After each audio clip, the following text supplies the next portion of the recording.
இந்த உலகத்திலே வந்து ஒரு பெஸ்ட் பேர், பெஸ்ட் கப்பிள் அப்படின்னா, பிக் பாஸ் வீட்ல இருக்கக்கூடிய அன்சிதா அண்ட் விஷால் இவங்க தான். அந்த பெஸ்ட் கப்பிள் அப்படிங்கிறதுக்கு வந்து ஒரு ஒரு மிகப்பெரிய ஒரு எடுத்துக்காட்டு இவங்க தான். பிக் பாஸ் வீட்ல அந்த அளவுக்கு வந்து ஒரு எஃபோர்ட் வந்து போட்டிருக்காங்க. அதுவும் இந்த 1 வீக்ல வந்து பார்த்தீங்கன்னா, விஷால்லாம் வந்து டாப் ஃபைனலிஸ்ட்ல வந்து ஒன் ஆஃப் த மெம்பரா இருக்கிறது வந்து பார்த்தீங்கன்னா, உண்மையிலேயுமே அவருடைய எஃபோர்ட்லாம் வந்து பாராட்ட வேண்டிய ஒரு விஷயம். அதுவும் இந்த 1 வீக் அவர் போட்ட எஃபோர்ட்டுங்கிறதுலாம் சாதாரண விஷயம் கிடையாது. அந்த அளவுக்கு உழைப்ப வந்து ரத்தம் சிந்தி உழைப்ப வந்து குடுத்துருக்கிறாரு. ஸோ அவர்லாம் வந்து டைரக்ட்டா வந்து ஒரு வின்னர் அப்படிங்கிற மாரி அறிவிச்சிடலாம். அந்த அளவுக்கு அவருடைய எஃபோர்ட்லாம் இருந்துச்சு. அதுவும் இப்போ லாஸ்ட் ஒரு 3 டேஸ்லாம் பயங்கர எஃபோர்ட். அது கூட சப்போர்ட்டிவா இருக்குது அன்சிதா தான். ஸோ அன்சிதாவோடைய அவங்க 2 பேரோட எஃபோர்ட்டுங்கிறது வந்து பார்த்தீங்கன்னா, சல்யூட் பண்ணுற அளவுக்கு பார்க்குற வியூவர்ஸுக்கு வந்து பார்த்தீங்கன்னா, 24/7 அந்த லைவ் கூட வந்து பார்த்தீங்கன்னா, அவங்களுக்கு 24 ஹவர்ஸ் பத்தவே மாட்டேங்குது. இன்னும் 2 மணி நேரம் எக்ஸ்ட்ரா இருந்தால் கூட வியூவர்ஸ் வந்து பார்க்குறதுக்கு வந்து அவ்வளோ ஆவலா இருக்காங்க. ஏன்னா அவங்களோட எஃபோர்ட் அந்த அளவுக்கு வந்து இருக்குது.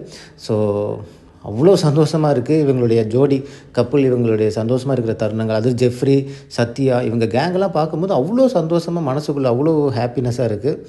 உங்களோட